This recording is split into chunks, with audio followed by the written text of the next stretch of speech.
السلام عليكم ورحمة الله وبركاته. الحمد لله رب العالمين الملك الحق المبين، والصلاة والسلام على سيدنا محمد الصادق الوعد الأمين، وعلى آله وصحبه الطيبين الطاهرين. نخلص نياتنا لله تعالى.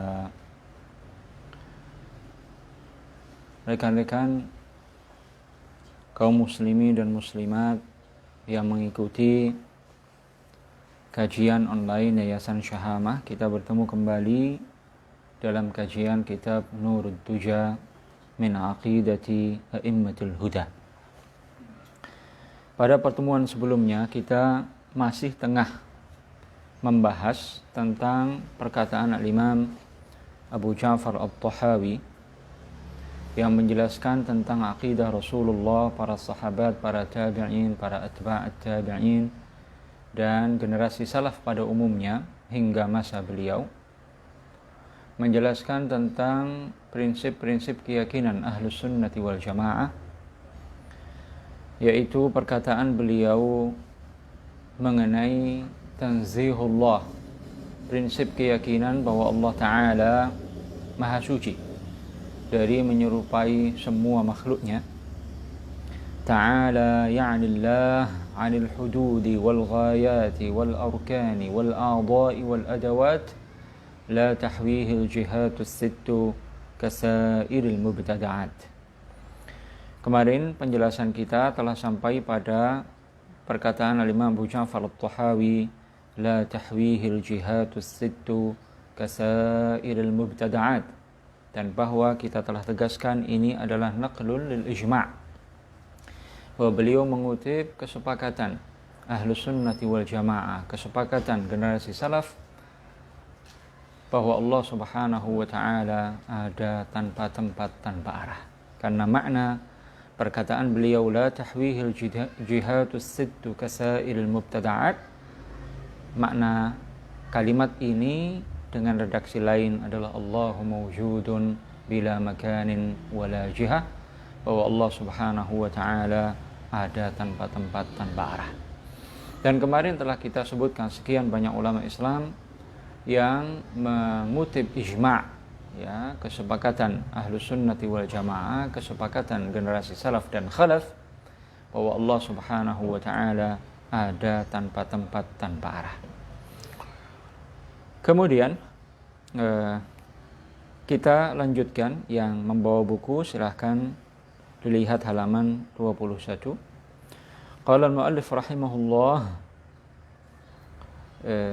kita sedikit mengulang. La tahwihil jihatus sittu kasailil mubtada'at. La tahwihil jihatus sittu ay la yajuzu an yakuna Allahu mutahayyizan fi jihatin minal jihad. Yani mustahil Allah Ta'ala bertempat di salah satu di antara arah-arah yang ada, wala fi jami'il jihad, dan mustahil Allah Ta'ala berada di semua arah, li'annahu mawjudun bila makanin wala jihah, karena Allah ada tanpa tempat, tanpa arah. Wal jihatus sittu, 6 arah yang dimaksud adalah hiya fawqun, yaitu arah atas, wa tahtun, arah bawah, wa yaminun, arah kanan, wa shimalun, arah kiri, wa amamun, arah depan, wa khalfun, arah belakang. Kasairil mubtada'at, berbeda dengan semua makhluknya. Ayil makhluqatu, yakni makhluk-makhluk tahwihimul jihad, makhluk-makhluk Allah itu diliputi oleh 6 arah. Ammallahu, sedangkan Allah Ta'ala fala yushbihu khalqahu biwajhin minal wujuh, maka dia tidak menyerupai semua makhluknya dari satu sisi maupun semua sisi, dari satu segi maupun semua segi. Allah tidak menyerupai semua makhluknya meski dari satu sisi keserupaan sekalipun. La tashabuha bainallahi wa baina khalqihi, tidak ada sisi keserupaan sama sekali antara Allah dengan makhluknya. Berarti Allah Subhanahu wa ta'ala ada tanpa tempat, tanpa arah. Karena makhluk, salah satu sifat makhluk menempati sebuah tempat, menempati sebuah arah, atau ada di semua tempat, semua arah. Sedangkan Allah Subhanahu wa ta'ala, karena ia tidak menyerupai makhluknya, maka Allah Ta'ala ada tanpa tempat, tanpa arah. Wala yutasawwaru fil qalbi. Dan Allah Ta'ala tidak bisa dibayangkan dalam benak. Tidak bisa dikhayalkan dalam khayalan atau benak atau pikiran seseorang. Qala al-Imam Ahmad bin Hanbal radhiyallahu anhu, Al-Imam Ahmad bin Hanbal, salah seorang ulama salaf ternama, menegaskan, mahma tasawwarta bi balik fallahu bi khilafi dzalik. Apapun yang terbayang dalam benakmu tentang Allah, maka Allah tidak menyerupai semua yang terbayang di benak tersebut. Rawahu Abul Fadl At-Tamimi. Perkataan Imam Ahmad ini diriwayatkan oleh Imam Abul Fadl At-Tamimi rahimahullahu ta'ala. Hadirin, hadirat rahimakumullah. Jadi ijma' menegaskan bahwa Allah Subhanahu wa ta'ala tidak menyerupai semua makhluknya. Karena itu ijma' pula menegaskan bahwa Allah Ta'ala ada tanpa tempat, tanpa arah. Nah, ketika kita menegaskan bahwa Allah Subhanahu wa ta'ala ada tanpa tempat, tanpa arah, sebagian kalangan mengatakan mustahil. Sesuatu itu ada sementara adanya tanpa tempat, tanpa arah. Sebagian kalangan mengatakan la yu'lamu mawjudun illa fi makan. Katanya tidak pernah diketahui ada sesuatu yang ada namun adanya tanpa tempat. Ya, katanya la yu'lamu mawjudun illa fi makan. Sesuatu yang ada itu tidak pernah diketahui kecuali adanya di sebuah tempat. Mereka mengatakan la yu'qalu mawjudun illa fi makan. Mereka mengatakan tidak masuk akal jika dikatakan ada sesuatu kecuali kalau sesuatu itu adanya di sebuah tempat. Ya, dengan redaksi lain mereka mengatakan al-mawjud la budda an yakuna fi makan. Mereka mengatakan sesuatu yang ada itu pasti adanya di sebuah tempat. Jadi kesimpulannya mereka itu mengatakan kalau dikatakan Allah ada tanpa tempat, tanpa arah, kata mereka, maka ini artinya menafikan adanya Allah. Ya, kata mereka, saat dikatakan Allah ada tanpa tempat, tanpa arah, Allah ada tanpa berada di satu tempat atau di semua tempat, tanpa berada di satu arah atau semua arah, tanpa berada di mana-mana. Kata mereka, ini sama saja menafikan adanya Allah. Kenapa? Kata mereka, karena tidak masuk akal. Sesuatu dikatakan ada padahal adanya tanpa tempat. Itu kata mereka sesuatu yang tidak masuk akal. Kata mereka sesuatu yang tidak masuk akal. Ya, adanya Allah, dikatakan Allah itu ada, tapi adanya tanpa tempat, tanpa arah, itu kata mereka tidak masuk akal. Mustahil. Ya, tidak pernah diketahui adanya sesuatu kecuali adanya di sebuah tempat. Ya, jadi mereka tidak menerima keberadaan sesuatu tanpa tempat. Keberadaan sesuatu tanpa tempat dalam pikiran mereka sama saja dengan tidak ada. Ya, jadi menafikan 6 arah, menafikan tempat dari Allah, itu dalam pikiran mereka sama saja dengan menafikan adanya Allah Subhanahu wa ta'ala. Maka jawaban kita jelas. Jawaban Ahlus Sunnati wal Jamaah jelas. Ya, bahwa Al-Quran, hadis, dalil aqli menunjukkan sihhatul wujudi bila makan. Menunjukkan kebenaran adanya sesuatu, dalam hal ini Allah Subhanahu wa ta'ala, tanpa tempat. Adanya Allah tanpa tempat itu sesuatu yang dibenarkan oleh Al-Quran dan hadis, dan sesuatu yang dibenarkan oleh akal yang sehat. Bagaimana penjelasannya? Penjelasannya bahwa Allah Subhanahu wa taala menegaskan dalam Al-Qur'an, Huwal awwal, hanya Allah yang ada tanpa permulaan. Segala sesuatu selain Allah memiliki permulaan. Ayat ini menunjukkan bahwa Allah Subhanahu wa taala ada sebelum adanya segala sesuatu. Ada sebelum adanya tempat, sebelum adanya semua arah, sebelum adanya arsy. Berarti adanya Allah sebelum adanya tempat, adanya arah, adanya arsy, ada tanpa tempat, karena tempat belum ada. Ya, berarti ayat ini tadullu ala sihhatil wujudi bila makan, menunjukkan kebenaran ya adanya sesuatu, dalam hal ini Allah Ta'ala, tanpa tempat. Ya, karena tegas ayat ini menyatakan huwal awwal, hanya Allah yang ada tanpa permulaan. Ya, sedangkan segala sesuatu selain Allah memiliki permulaan. Artinya, ya, Allah Subhanahu wa taala ada sebelum adanya segala sesuatu. Ada sebelum adanya tempat, ada sebelum adanya arah. Ya. Ada sebelum adanya arsy, ada sebelum adanya langit, ada sebelum adanya semua makhluk, semua hawadits. Ya, berarti ayat ini apa? Menetapkan adanya Allah sebelum adanya tempat, arah, arsy, langit dan seterusnya, semua makhluk. Adanya Allah menetapkan kebenaran adanya Allah tanpa tempat. Artinya al-wujud bila makan syai'un sahih.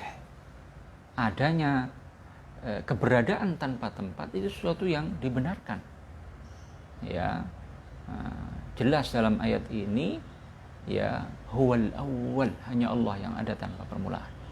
Berarti Allah ada, ya, sebelum adanya tempat, adanya arah, adanya arsy, adanya langit, sebelum adanya semua makhluk. Ya, berarti apa? Allah ada tanpa tempat, tanpa arah.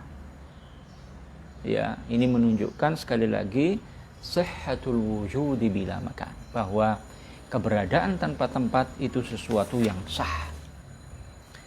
Hadis juga menegaskan hal yang sama. Nabi Shallallahu Alaihi Wasallam dalam sebuah hadis yang sering kita sebutkan, diriwayatkan oleh Imam Al-Bukhari, Al-Baihaqi, Ibnu Jarud, Nabi bersabda, "Kana Allahu wa lam yakun syai'un ghairuhu." Allah ada pada azal, keberadaan tanpa permulaan, wa lam yakun syai'un ghairuhu, dan belum ada sesuatu pun selain Allah. Tempat adalah sesuatu selain Allah. Arah adalah selain Allah. Arsy adalah selain Allah. Langit adalah selain Allah. Padahal hadis ini menegaskan Allah ada sebelum segala sesuatu selainnya ada. Allah ada sebelum adanya tempat, sebelum adanya semua arah, sebelum adanya arsy, sebelum adanya kursi, sebelum adanya langit, sebelum adanya bumi, sebelum adanya surga, sebelum adanya apapun selain Allah. Berarti hadis ini menegaskan bahwa Allah ada sebelum adanya tempat, sebelum adanya masa, sebelum adanya arah yang 6, sebelum adanya arsy, sebelum adanya kursi, sebelum adanya langit. Allah ada tanpa itu semuanya. Allah ada tanpa tempat-tempat yang disebutkan itu seluruhnya.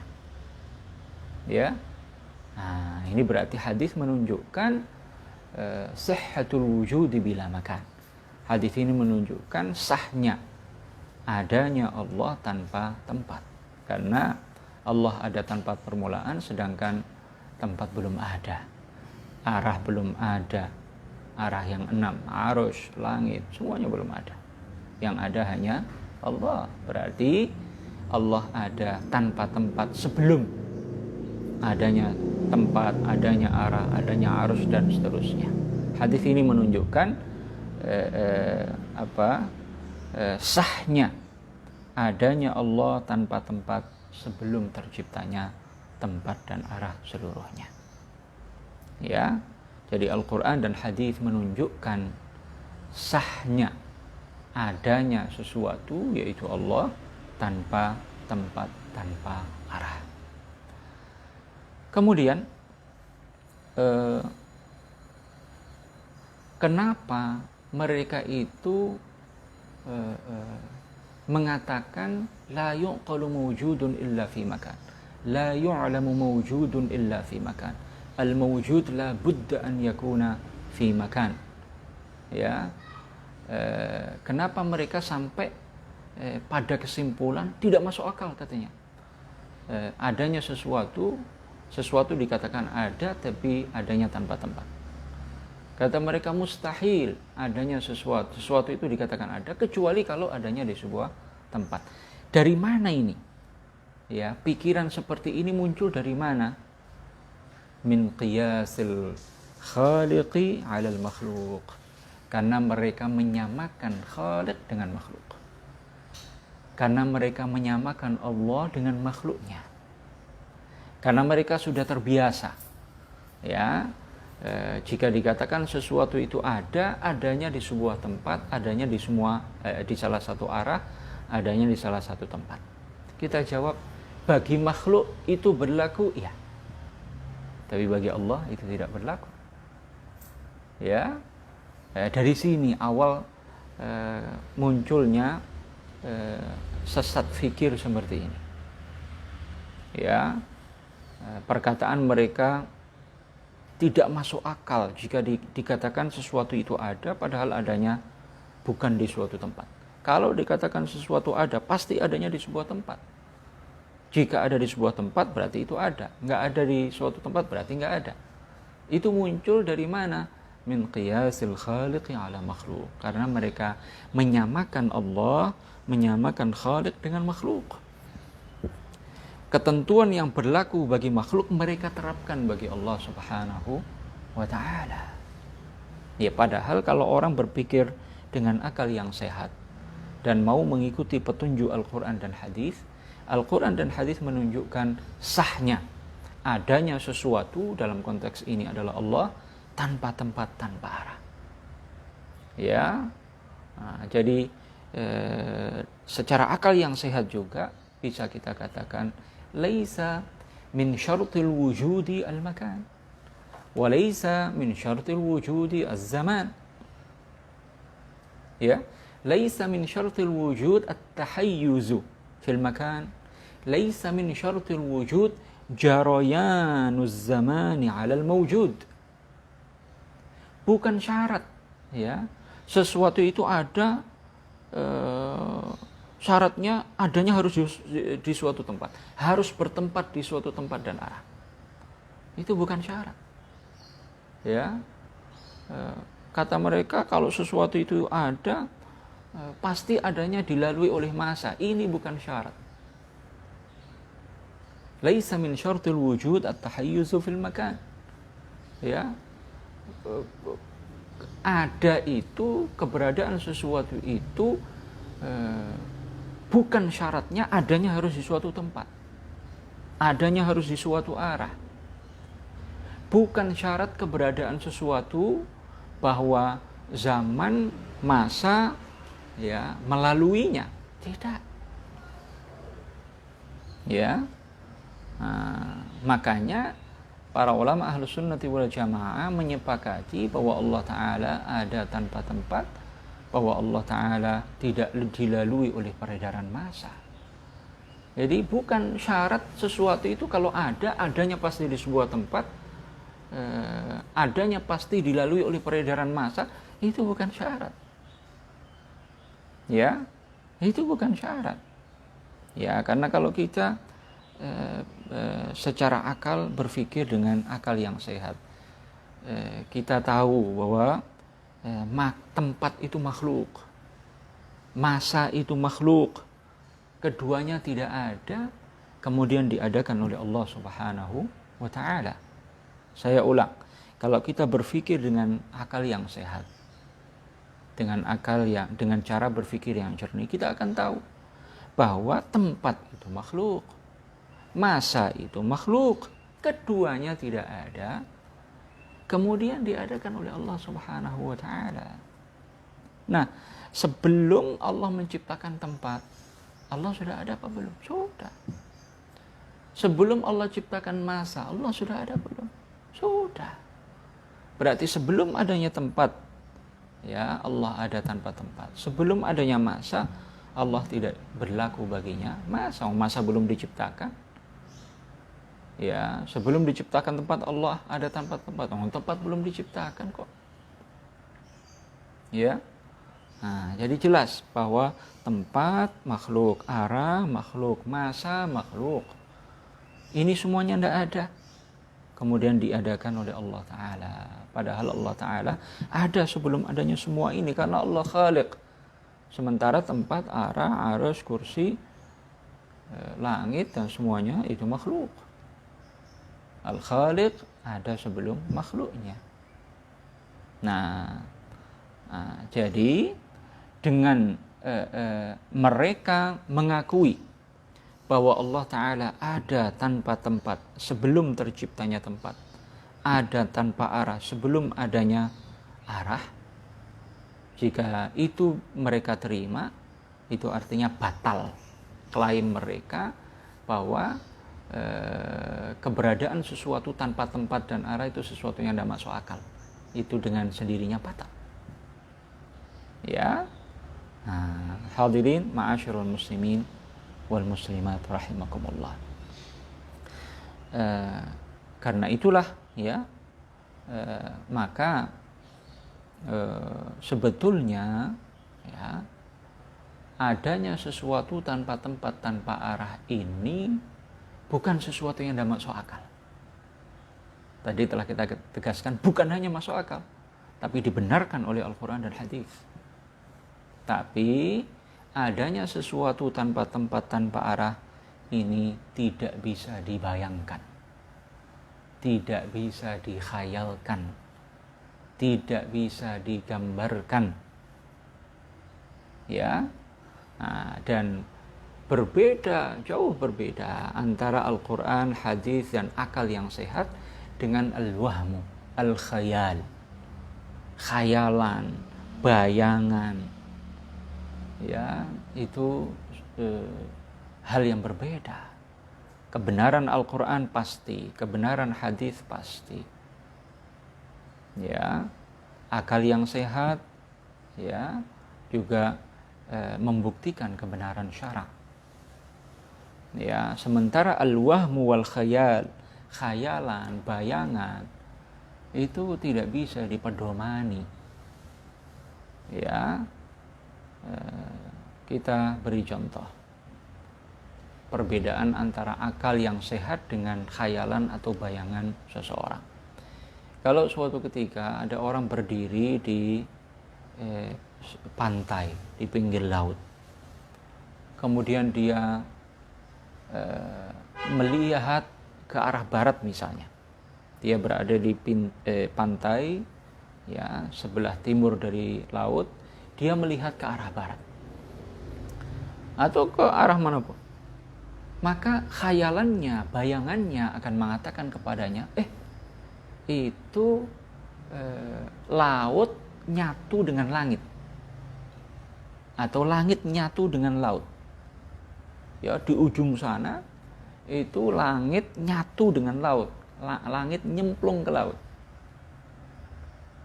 Ya, nah, padahal akal yang sehat dari orang itu sendiri mengatakan tidak, langit itu tidak nyemplung ke laut, langit itu tidak nyatu dengan laut di ujung sana. Ya, nah, ini perbedaan antara waham, antara khayalan, antara bayangan dengan akal yang sehat. Akal yang sehat mengatakan bahwa langit itu tidak menyatu dengan laut. Ya, sementara al-waham, al-khayal, bayangan, khayalan, gambaran benak seseorang itu mengatakan langit itu nyatu atau nyemplung ke laut. Nah, padahal mihwarul i'tiqad, ya, pondasi dari akidah tidak dibangun atas khayalan, bayangan, gambaran tapi akidah dibangun atas dasar Al-Quran, hadis, dan akal yang sehat. Ya, nah oleh karenanya perkataan mereka, golongan musyabbihah mujassimah, yang meyakini adanya Allah di atas arasy atau bertempat di langit, kata mereka, klaim mereka bahwa jika dikatakan sesuatu itu adanya pasti di sebuah tempat, adanya pasti di sebuah arah, tidak masuk akal, tidak bisa diterima dengan akal jika dikatakan sesuatu itu ada padahal tanpa tempat. Maka ini sesungguhnya, sekali lagi, ini berpedoman kepada khayalan, kepada bayangan, kepada gambaran, bukan kepada akal yang sehat. Ya, nah, kalau orang merujuk ke akal yang sehat, merujuk ke dalil Al-Quran dan hadis, maka Al-Quran dan hadis membenarkan adanya sesuatu, dalam konteks ini Allah, tanpa tempat, tanpa arah. Ya, akal yang sehat juga membenarkan adanya Allah tanpa tempat, tanpa arah. Kenapa? Karena tempat itu makhluk, arah itu makhluk, masa itu makhluk. Ya, tempat, arah, masa, arusy, ini semuanya tadinya tidak ada. Saat semua ini tidak ada, Allah ada. Karena Allah ada tanpa permulaan. Berarti sebelum adanya tempat, arah, arusy, Allah ada tanpa tempat, tanpa arah. Itu menunjukkan sahnya adanya Allah tanpa tempat, tanpa arah. Karena itu Al-Imam Al-Hafidh Muhammad Murtada Az-Zabidi di kitab Ithafu As-Sadatil Muttaqin bi Syarh Ihya Ulumuddin, ya, beliau membantah, ya, kalangan yang mengatakan tidak diketahui sesuatu itu ada kecuali adanya di sebuah tempat. Apa kata beliau membantah perkataan mereka ini? Beliau menegaskan, wallazi yadhhadu syubahahum, yang mematahkan syubhat mereka, ya, katanya sesuatu itu kalau dikatakan ada pasti adanya di sebuah tempat. Bagaimana bantahan kepada mereka? An yuqala lahum, dikatakan kepada mereka, qabla an yakhluqal alama awil makana, sebelum Allah menciptakan alam atau tempat, hal kana mawjudan amla, apakah Allah ada atau tidak? Sebelum menciptakan alam, sebelum menciptakan tempat, Allah ada apa enggak? Famin daruratil aqli an yaqula bala, maka jika dia mengikuti akalnya yang sehat, dia akan mengatakan iya ada. Sebelum adanya alam, sebelum adanya tempat, Allah ada. Fayalzamuhu, maka konsekuensi dari perkataannya, law sahha qawluhu, seandainya dibenarkan perkataannya, la yu'lamu mawjudun illa fi makan, ya, seandainya perkataan mereka tidak diketahui adanya sesuatu kecuali adanya di sebuah tempat, konsekuensi dari perkataan mereka ini ahadu amraini, salah satu dari dua perkara. Imma an yaqula al-makanu wal arsyu wal alamu qadim, kemungkinan pertama dia akan mengatakan tempat, arasy, alam itu qadim. Ya, kenapa? Karena tadi sudah dikatakan mereka meyakini sebelum adanya alam, sebelum adanya tempat, Allah ada. Ya, berarti, ya, artinya dia meyakini bahwa Allah ada tanpa permulaan. Kemudian saat dia mengklaim tidak ada sesuatu yang ada kecuali adanya di sebuah tempat, berarti dia mengatakan, ya, sesuatu yang adanya harus di suatu tempat, berarti dia mengatakan Allah Ta'ala adanya, punya tempat, dan tempat itu qadim. Tempat itu ada tanpa permulaan, sebagaimana Allah ada tanpa permulaan, karena mereka mengatakan tidak mungkin sesuatu itu ada kecuali adanya di sebuah tempat.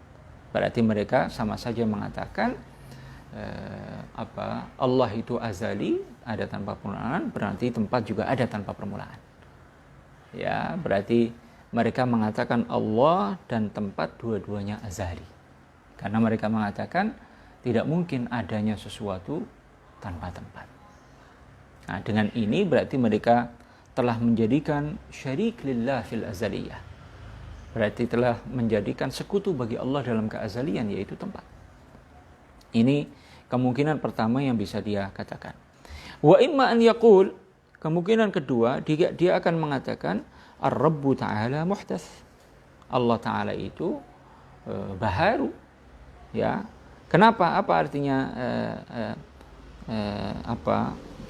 perkataan ini? Mereka akan mengatakan sesuatu itu adanya harus di sebuah tempat. Ya. Kemudian mereka juga mengatakan bahwa Allah adanya tanpa permulaan. Ya, berarti ya sama saja mereka mengatakan sebelum adanya tempat Allah ada tanpa permulaan, itu tidak bertempat. Ya. Setelah diciptakan tempat, Allah menjadi bertempat. Berarti mereka menyifati Allah dengan berubah.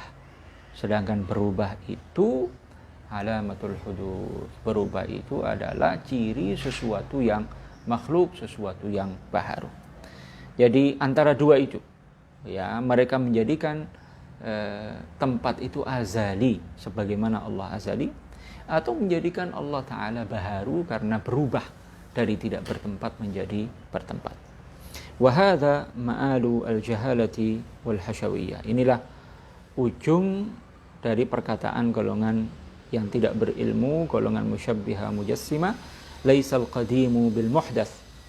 Yang qadim yaitu Allah itu tidak akan pernah menjadi baharu, wal muhdatsu bil qadim, juga sesuatu yang baharu tidak akan pernah qadim.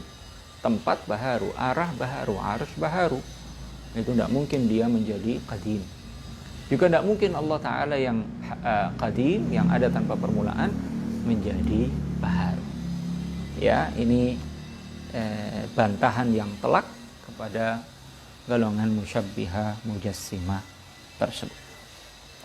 Jadi kesimpulannya bahwa adanya Allah tanpa tempat, sesuatu yang dibenarkan oleh Al-Quran, oleh hadis, oleh akal yang sehat, ya. Dan ini mematahkan perkataan mereka la yu'lamu mawjudun illa fi makan, atau la yu'qalu mawjudun illa fi makan, atau al-mawjud la budda an yakuna fi makan. Ini semuanya tadi sudah kita singgung. Dari mana muncul? Karena mereka menyamakan al-makhluk dengan, menyamakan al-khaliq dengan makhluk. Karena mereka biasa melihat makhluk, kalau makhluk itu adanya di suatu tempat, di suatu arah, maka kemudian mereka menyamakan Allah dengan makhluknya. Dari sini muncul kesalahan yang fatal itu. Dan sekali lagi, adanya Allah tanpa tempat, tanpa arah, bukan sesuatu yang tidak masuk akal, tapi sesuatu yang tidak bisa dibayangkan. Sebagaimana kita meyakini adanya zat Allah, tapi bukan jism kathif, bukan jism latif. Itu tidak bisa dibayangkan. Tidak bisa dikhayalkan dalam benak. Karena kita sudah terbiasa melihat ada hajm kathif, jism kathif, atau jism latif. Sementara kita tegaskan zat Allah bukan benda kathif, bukan benda latif, karena memang Allah tidak menyerupai semua makhluknya. Ya, begitu pula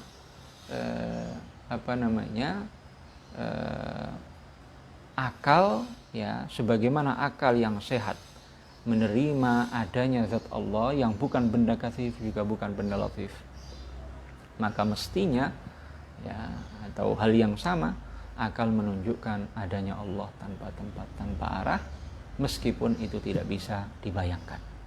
Allah bukan benda kathif, bukan benda latif, tidak bisa dibayangkan zat Allah yang bukan benda kathif, benda latif. Demikian juga adanya Allah tanpa tempat, tanpa arah, ya, bukan sesuatu yang tidak masuk akal, tapi tidak bisa dibayangkan. Ya, nah, kita ikuti penjelasan berikutnya, penting sekali, bahwa ternyata di antara makhluk saja ada yang tidak bisa dibayangkan. Fa in qila kaifa dzalika? Jika dikatakan bagaimana itu tidak bisa digambarkan, tidak bisa dibayangkan, yuqalu, dikatakan kepada mereka, minal makhluk, di antara makhluk, ma la nastati'u an natasawwarahu, ada sesuatu yang tidak bisa kita bayangkan, lakin nu'minu bihi, tapi kita wajib mengimaninya, wa huwa, yaitu annan nura wadh-dhalama lam yakuna, bahwa cahaya dan kegelapan itu belum ada tadinya. Ya, kita tahu makhluk yang pertama kali diciptakan oleh Allah adalah air, kemudian menyusul arusy, kemudian menyusul al-qalamul a'la, kemudian lauhul mahfuz. Nah, pada saat awal-awal makhluk ini diciptakan, cahaya dan kegelapan belum diciptakan. Ya, cahaya dan kegelapan belum diciptakan. Berarti apa? Sudah ada waktu yang berjalan, masa yang berlalu terhadap keberadaan air, arusy, al-qalamul a'la, al-lauhul mahfuz. Waktu itu berjalan, gelap tidak, ada cahaya juga tidak. Karena memang cahaya dan kegelapan belum diciptakan waktu itu.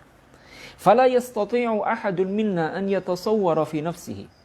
Maka tidak ada seorang pun di antara kita yang bisa membayangkan pada dirinya, dalam benaknya, kaifa yakunu waqtun laisa fihi nurun wala dhalam. Bagaimana mungkin ada waktu berjalan gelap, terang enggak, gelap juga enggak. Wa ma'a hadza, meski begitu, meski kita enggak bisa bayangkan, wajibun alaina an nu'mina, wajib bagi kita meyakini, mengimani, bi annahu madha waqtun, bahwa telah berlalu, telah berjalan sebuah masa, lam yakun fihi nurun wala dhalam, yang tidak ada cahaya di sana, juga tidak ada kegelapan. Di anna Allah Ta'ala qala, karena Allah Ta'ala berfirman, wa ja'ala adh-dhulumati wan-nur, ay awjada adh-dhulama wan-nur, yani Allah yang mengadakan kegelapan dan cahaya, ba'da an kana ma'dumain, setelah keduanya tidak ada. Ya. Jadi ini sesuatu yang kita dengan akal sehat kita dan dengan petunjuk ayat suci Al-Quran, kita meyakini ada waktu yang berjalan tanpa ada gelap, tanpa ada terang, tidak ada cahaya, tidak ada kegelapan. Bisa nggak kita membayangkan itu? Tidak bisa. Tidak bisa. Tapi kita wajib mengimani. Karena Al-Quran menegaskan wa ja'ala adh-dhulumati wan-nur. Jadi ada sesuatu yang ada, tapi tidak bisa kita bayangkan. Nah, makanya tadi kita tegaskan, adanya Allah tanpa tempat, tanpa arah dibenarkan oleh Al-Quran, hadis, dan akal yang sehat, tapi memang tidak bisa dibayangkan. Ya, tapi memang tidak bisa dibayangkan. Dan memang mengenal Allah bukan dengan membayangkannya, menghayalkannya, ya, tapi dengan mengimaninya, dengan sifat-sifat yang layak baginya. Kalau ini tentang makhluk, pembicaraan kita tadi tentang kegelapan dan cahaya, ya, bahwa sebelum keduanya diciptakan telah berjalan waktu, tidak ada kegelapan, tidak ada cahaya, dan kita tidak bisa membayangkannya. Padahal ini makhluk. Fabil aula, maka lebih-lebih anillahi alladzi qala an nafsihi, tentang Allah yang berfirman tentang zatnya, laisa kamitslihi syai', tentang zatnya dan sifat-sifatnya, laisa kamitslihi syai', Allah tidak menyerupai semua makhluknya, la yutasawwaru fil wahmi, tidak bisa dibayangkan dalam benak, wala tuhitu bihil uqul, akal tidak bisa menjangkau hakikatnya. Fahuwa subhanahu wa ta'ala, jadi Allah Ta'ala mawjudun, ada, la hajma lahu wala kammiyah, tidak memiliki ukuran, tidak memiliki bentuk, bukan jism kathif, bukan jism latif, mawjudun bila makanin wala jihah, ada tanpa tempat, tanpa arah. Dengan demikian, keyakinan yang telah disepakati oleh generasi salaf, oleh ahlus sunnati wal jamaah, yang ditegaskan oleh Imam Abu Ja'far At-Tahawi, la tahwihil jihatus sittu kasairil mubtada'at, ini bukan sesuatu yang tidak masuk akal, ini sesuatu yang masuk akal dan dibenarkan dengan petunjuk Al-Quran dan hadis, hanya saja tidak bisa dibayangkan. Ya, memang zat Allah, sifat-sifat Allah tidak bisa dibayangkan. Memang akal ini tidak mampu menjangkaui hakikat Allah Subhanahu wa ta'ala. Ya, Nabi sallallahu alaihi wasallam bersabda, la fikrata fir rabb. Ya, pikiran hamba, khayalan hamba, bayangan hamba tidak bisa menjangkau hakikat Allah. Ya, Al-Quran menegaskan wa anna ila rabbikal muntaha. Sahabat Ubay bin Ka'ab menafsirkan ilaihi intaha fikru man tafakkar. Kepada Allah lah berhenti segala pikiran, segala bayangan, khayalan, tidak bisa mengetahui hakikat Allah Subhanahu wa taala dan sifat-sifatnya. Ya, karena itulah salah satu kalimat yang merupakan bagian yang sangat penting, kaidah yang sangat inti dalam akidah Ahlussunnah wal Jamaah yang disepakati oleh para ulama salaf dan khalaf, yang diredaksikan oleh Imam Ahmad ibnu Hanbal, mahma tasawwarta bibalik fallahu bi khilafi dzalik. Apapun yang terbayang dalam benak kamu tentang Allah, maka Allah tidak seperti yang terbayang dalam benak. Allah tidak bisa dijangkau oleh khayalan, tidak bisa diketahui hakikatnya oleh pikiran. Ya, Allah Ta'ala mawjudun la kal mawjudat, ada tapi tidak seperti semua yang ada, tidak memiliki ukuran, tidak memiliki panjang, lebar, kedalaman, bukan jism yang bisa dipegang dengan tangan, bukan jism yang tidak bisa dipegang dengan tangan. Ya, ada tanpa tempat, tanpa arah, dan tidak bisa dibayangkan. Inilah keyakinan Ahlus Sunnati wal Jamaah. Karena memang pengetahuan kita tentang Allah itu bukan ala sabilil ihadah, bukan mengetahui segala sesuatu tentang Allah. Ya, bukan mengetahui segala sesuatu tentang Allah. Tapi pengetahuan kita tentang Allah dengan mengenali ya Allah Subhanahu wa taala, bahwa Allah zatnya tidak menyerupai zat makhluk seluruhnya. Ya, sifat-sifatnya tidak menyerupai sifat-sifat makhluk seluruhnya. Ya, Allah Subhanahu wa taala kita meyakini, ya, mengetahui apa yang wajib baginya, apa yang mustahil baginya, apa yang jaiz baginya. Ya, ini batas akhir pengetahuan kita tentang Allah Subhanahu wa taala.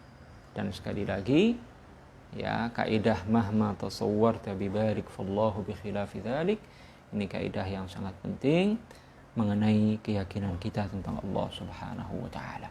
Mudah-mudahan bisa difahami, mudah-mudahan bermanfaat. Kita akhiri dengan tahlil dan salawat Nabi.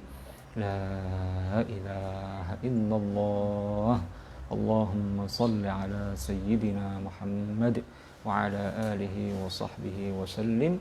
Rabbi ighfirli wa lil mu'minina wal mu'minat walhamdulillahi rabbil alamin. Wassalamu alaikum warahmatullahi wabarakatuh.